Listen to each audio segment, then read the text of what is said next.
আসসালামু আলাইকুম, আমি মুহূর্তে আছি বাংলাদেশের সবচেয়ে বড় স্পোর্টস মার্কেটে, সেটা হচ্ছে গুলিস্তান শপিং কমপ্লেক্স। আর আজকে দেখাবো বাংলাদেশের সবচেয়ে বেশি বিক্রিত জার্সি কোনটি। চলুন আমার সাথে দেখা যাক। আসসালামু আলাইকুম ভাই, ভালো আছেন? জি ভাই, আপনাদের সব, তাই না? জি। আমি আপনাদেরকে কিছু প্রশ্ন করবো, অনেস্ট রিভিউ দিবেন, অনেস্ট কথা বলবেন। সেটা হচ্ছে বাংলাদেশের সবচেয়ে বেশি বিক্রিত জার্সি কোনটা এই এখন মুহূর্তে? বর্তমানে তো আর্জেন্টিনা আর্জেন্টিনা। হ্যাঁ। always বেশি বিক্রি। আর্জেন্টিনার পরে আপনি কোন জার্সিটা সবচেয়ে বেশি বিক্রি হয়? ব্রাজিল আছে, ব্রাজিল আছে। পাশাপাশি আমাদের এখন হিটমাল স্পেনের অ্যাওয়ে আছে, আচ্ছা আচ্ছা। ফ্রান্স আছে, জার্মানি আছে, এগুলো বিক্রি হয় মোটামুটি।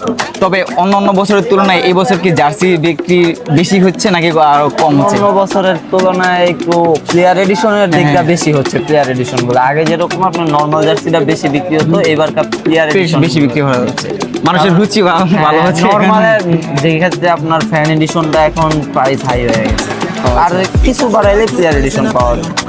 তো বাংলাদেশের সবচেয়ে বেশি বিক্রিত জার্সি হচ্ছে আর্জেন্টিনার জার্সি।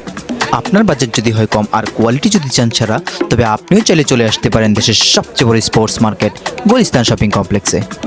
এই দোকানগুলোতে প্রবেশ করলে আপনার মনে হবে ঈদের আমেজ মনে হয় শুরু হয়ে গিয়েছে। প্রতিটি দোকান পতাকা, নতুন নতুন জার্সি দিয়ে সাজানো। স্পোর্টস জাতীয় সব কিছুই পাবেন এই বাজারে।